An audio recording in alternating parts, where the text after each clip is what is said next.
Olá, amigos da Revolução Industrial Brasileira. Com vocês, Fausto Oliveira, trazendo o Desenvolve Notícias, segunda edição desta segunda-feira, 26 de abril.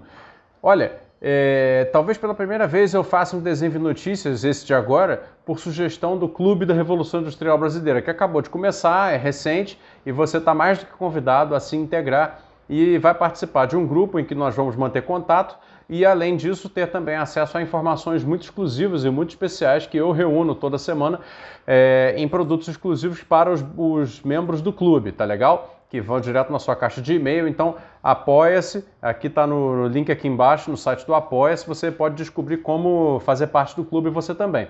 Lá no clube, me sugeriram olhar a seguinte notícia da revista Automotive Business, que é uma revista de jornalismo industrial específica sobre o setor automotivo, e em que eu tenho até amigos já trabalhando lá e conheço o pessoal de lá muito bem.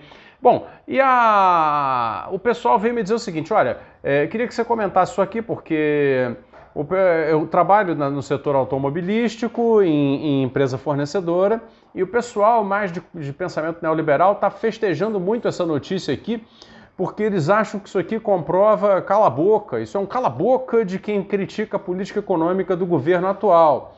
E aí eu fui olhar a notícia e vi que era indústria automobilística vai investir 32 bilhões de reais no Brasil até 2025. Aí fui olhar a notícia, fui ler quem é que ia estar investindo, realmente previsões bem espalhadas, Caoa Sherry 1,5 bilhão, Fiat Chrysler mais Peugeot Stellantis, agora chama Stellantis, 16,2 bilhões, GM 10 bilhões, Mercedes-Benz 2,4 bilhões, Renault 1,1 bilhão, Scania 1,4 bilhão, Toyota 1 bilhão, Volkswagen 7 bilhões, Volkswagen Caminhões e Ônibus 2 bilhões e Volvo 1 bilhão e 250 milhões. Essa seria a lista aí trazida pela redação da Automotive Business para investimentos da indústria automobilística no Brasil daqui até 2025. E aí a matéria assinada agora, em abril de 2021. O curioso foi que um outro integrante do grupo, que parece que também acompanha o noticiário automobilístico, veio e trouxe o seguinte, uma matéria assinada pela mesma revista em 2018, perceba, prometendo 36,7 bilhões de investimentos, basicamente pelas mesmas empresas, nos mesmos projetos, tá? No Brasil até 2022. É isso aí mesmo, quer dizer, você tinha na mídia automobilística, no jornalismo especializado em indústria automobilística brasileira, em 2018, uma promessa de que as empresas investiriam no Brasil um determinado volume de dinheiro e agora, em 2021, uma outra notícia da mesma revista prometendo investimentos que são os mesmos. Ou seja, de lá para cá, pouco daquele investimento previsto realmente entrou. Uma parte, naturalmente, sempre entra, E agora eles reeditam os anúncios de investimento. Então eu estava comentando com o pessoal do Clube da Revolução Industrial Brasileira, lá pelo grupo fechado de WhatsApp que nós temos, exatamente isso. Eu falei, olha, nesses anos todos, fazendo cobertura de indústrias, algumas mais específicas, outras menos, não foram poucas as vezes, pessoal, que eu vi anúncios de investimentos feitos como peças de marketing, tá? Anúncios de investimento são maneiras de as empresas demonstrarem que têm confiança no país, demonstrarem que têm desejo de continuar no país. O setor automobilístico está se desfazendo no Brasil, parte das empresas estão cogitando ir embora, outras já foram. A Ford, a saída da Ford foi a mais emblemática de todas. Então tudo isso abre acende um sinal de alerta, para dizer um vocabulário automobilístico, acende uma luz amarela para a necessidade de que as empresas internacionais que têm mais planos de longo prazo para o Brasil, que mostrem seu compromisso. Então eles basicamente reeditam os seus anúncios de investimento de tempos em tempos. E os investimentos não é que eles não venham, eles vêm. Mas eles vêm de acordo com o estado, naturalmente, com o estado de aquecimento ou não do mercado doméstico. O Brasil hoje tem capacidade para produzir 5 milhões de automóveis por ano, mas tem demanda para metade disso, 2 milhões. É mais ou menos o tamanho do mercado brasileiro. E é impossível que todas essas empresas continuem no longo prazo dentro do mercado brasileiro. Talvez impossível seja uma palavra forte demais, mas é muito pouco provável. Porque é evidente que, a menos que o mercado brasileiro volte a crescer muito, é evidente que com 2 milhões de automóveis, a partir de certo ponto, os investimentos já não se justificam mais. Mas com relação à vinda dos investimentos, outra coisa que eu conversava lá com eles era o seguinte, olha, a partir do momento em que essas empresas multinacionais instalam unidades para competir dentro de mercados emergentes, em determinado país, qualquer que seja, onde uma está, estão as outras, tá? É muito difícil que uma grande se instale e reine sozinha. Aparecem logo as outras para competir com ela por aquele mercado. E porque se uma avalia que tem mercado para estar ali, é porque esse mercado também pode ser disputado pelas demais. Então elas sempre vão juntas para competir nos mercados internacionais. O que significa dizer o seguinte, essa competição demanda das matrizes que estão lá na Europa, nos Estados Unidos, na China, um fluxo de investimentos, sim. A partir do momento em que essas fábricas são instaladas, existe fluxo de investimentos. E aí, necessariamente, porque isso significa que você sempre terá novos modelos para lançar no ano seguinte, uma nova versão de um automóvel, uma nova versão de um caminhão.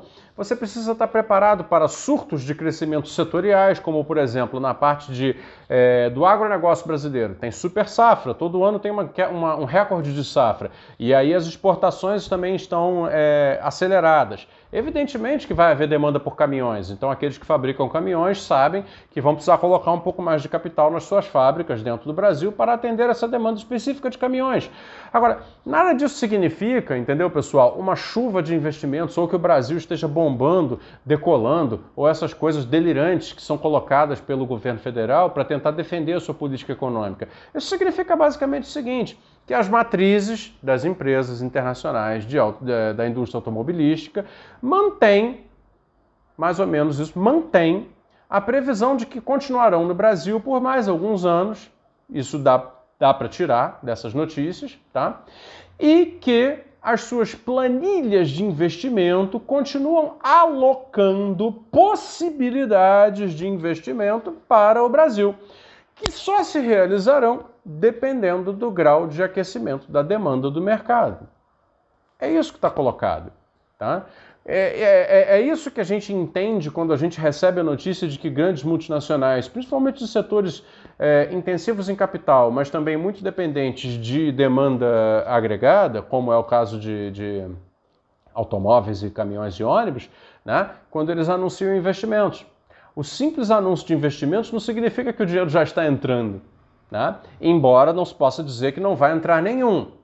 Algum sempre entra, natural. A própria manutenção da atividade fabril e comercial dentro do Brasil por essas multinacionais demanda investimentos. Se ela não colocar nada, ela perderá a fatia de mercado e não é para isso que ela está aqui. Então é evidente, alguma coisa sempre vai entrar. Pô, peguem as contas nacionais e olhem lá. Investimento estrangeiro direto, IED. Sempre vai haver alguma entrada. Sempre há, é natural. Agora, daí a você dizer que por causa da nossa política econômica, né, guedista, né, de fazer o dever de casa, fazer as reformas estruturais e, né, sufocar a capacidade produtiva do Estado, retirar o Estado da economia, né, fazer austeridade, etc, etc, está gerando confiança, níveis superiores de confiança e que isso se traduz nesses anúncios? Não. Não é correto correlacionar essas duas coisas. Isso faz parte da lógica de investimento das empresas, da rotina de investimento das empresas, que uma vez que elas estão instaladas, tem que ser mantidas. Agora, daí a dizer que tem... E além do mais, né, pessoal, vamos lembrar que 32 bilhões de reais, ou 36, sei lá, em questão de 5 anos, né, de agora para 2025, olha, não é um volume expressivo, em se tratando de uma indústria intensiva em capital, né? E o ponto positivo que eu destacaria para terminar, que eu acho que vale a pena destacar um ponto positivo quando há, é o seguinte, que boa parte desses investimentos são para modernização do parque produtivo, não são para lançamento de novos modelos de carro, ou de caminhão, ou de automóvel, ou de ônibus, né? São para compras de máquinas e equipamentos e sistemas digitais para modernizar a manufatura, o que é interessante. É uma coisa interessante que pode gerar derivações produtivas benéficas para o tecido produtivo brasileiro. Beleza. Agora, tirando isso, não tem nada demais nesses anúncios e nem mesmo os próprios anúncios pressupõem que eles virarão realidade. Vai depender do grau de aquecimento da demanda e se vai haver crescimento ou não da economia daqui até lá. Aí os investimentos podem se tornar realidade muito além de anúncios. Se você quiser fazer parte do Clube da Revolução Industrial Brasileira e ter esse tipo de conversa comigo mais frequentemente, clica no link do site Apoia-se. Aqui na descrição desse vídeo tem 2 planos, você pode aderir a qualquer um deles e você vai ter uma relação muito mais próxima e aprender muito mais comigo em conversas sobre desenvolvimento e indústria, como essa que a gente teve aqui agora, aberto no Desenvolve Notícias. Obrigado, pessoal, e até uma próxima.